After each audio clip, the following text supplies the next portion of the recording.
Hey everyone, I'm Jade. Welcome to the channel. And whether you're looking for your first amp or maybe just something a little smaller, the Ashdown Studio 8 and the Fender Rumble 25 have probably been on your radar, hence why you're watching this video.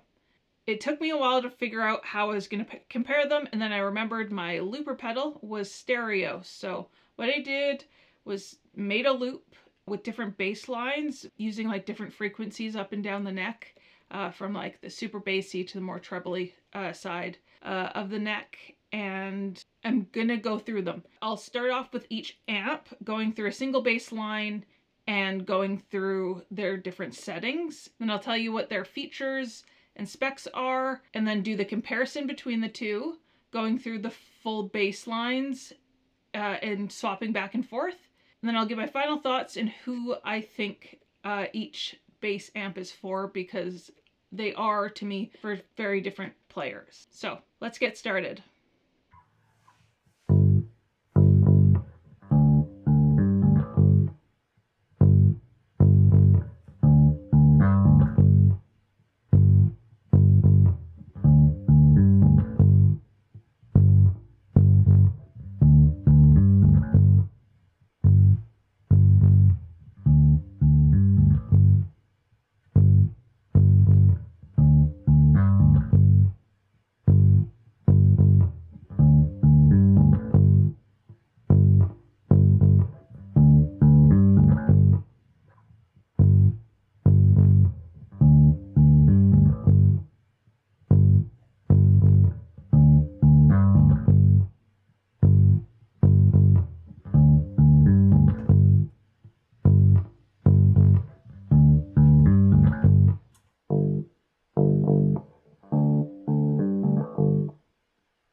So the Rumble 25 is 25 watts. It's 21 pounds.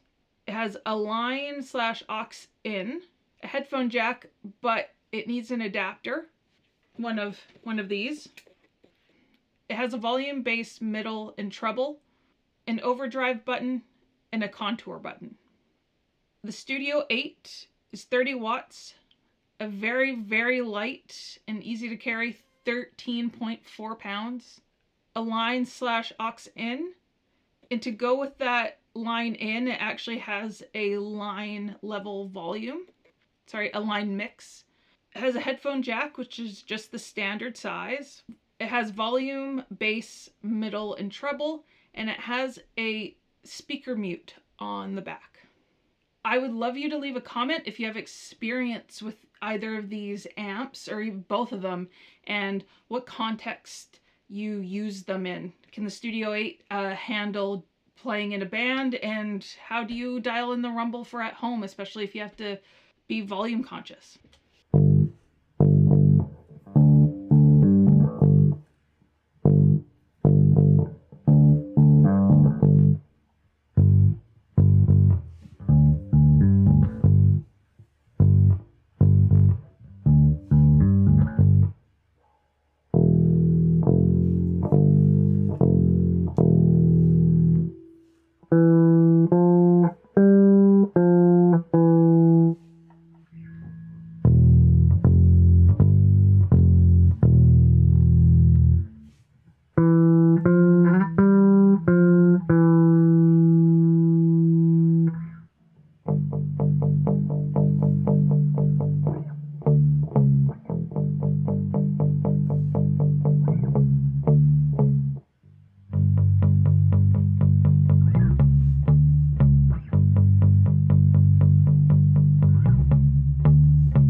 I'll get to who these are for just a little bit later, but the comparison.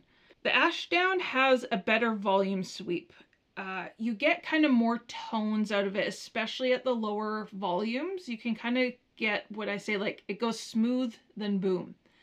You can get kind of just smoother, cleaner bass sounds, whereas the rumble just rumbles. As soon as the volume gets to where there is kind of volume, it instantly is just, rumbling. The rumble also, when the volume's at 0, it still is actually audible. What I do like about the rumble's dials though is there is an indent at noon, which is, the flat EQ. It is kind of reassuring. I don't know why. I actually just really like how it's there. Like I said earlier, I like how the Ashdown has a regular headphone jack and not the need for one of these. That's just like a little thing that I really like that the Ashdown has. Also, having the line mix is a great feature as well on the Studio 8. What the Rumble has is the rumble. I would have no hesitation taking this amp tomorrow if a band called up and said, hey, will you play bass tomorrow?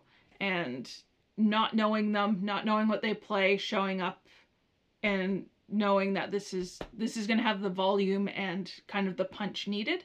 The Studio 8, while it is more watts, is quieter, at least to me. Not to say that it wouldn't work, especially if you're miking up and have a PA system, but again, if you're going to, say, jam with people and maybe you have a heavy-handed drummer, definitely the rumble. So, who are these for? I think the rumble is the person that's looking to play with other people, specifically a band, a drummer, a guitar player, like a full band, and loves that boomy, rumbly, buzzy sound.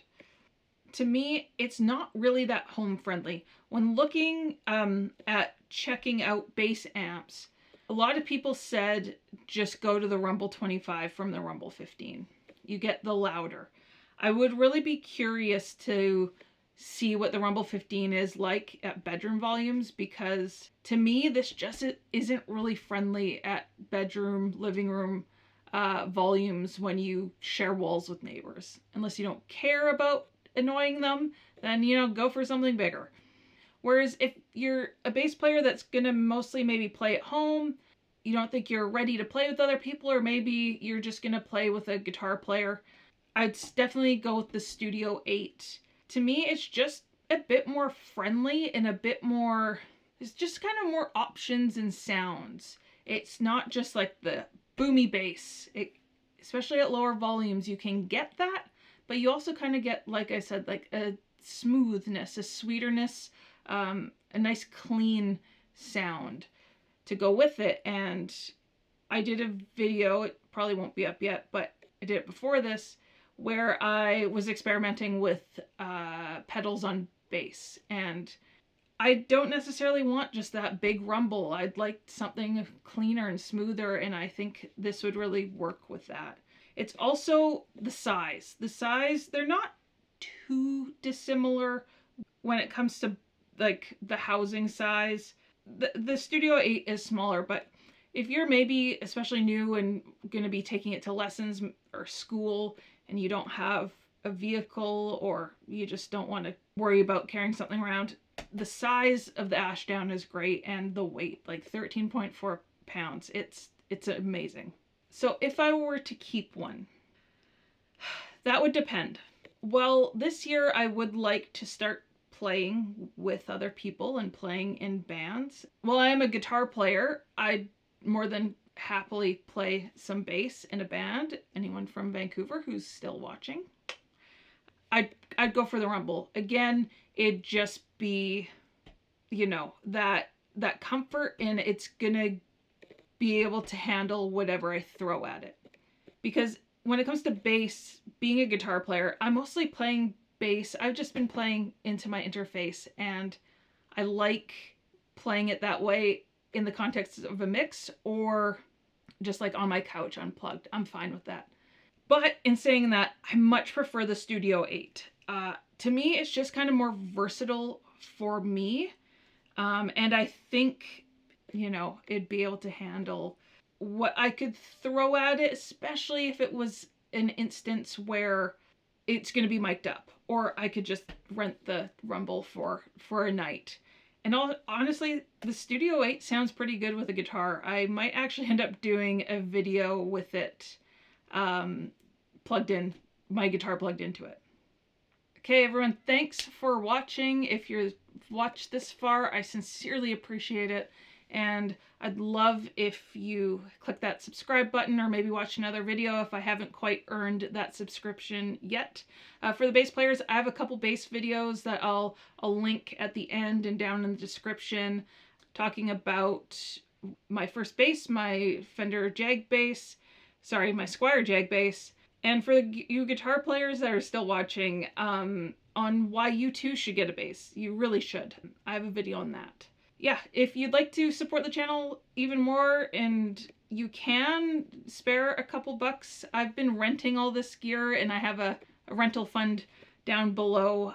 Or if you are in the market for some gear and you'd like to help the channel, I have an affiliate link to Solo Music Gear, which ships it within Canada, US, and international. So if you're looking for some stuff, I get just a small commission with no extra cost to you. Thanks, and have yourselves a good one.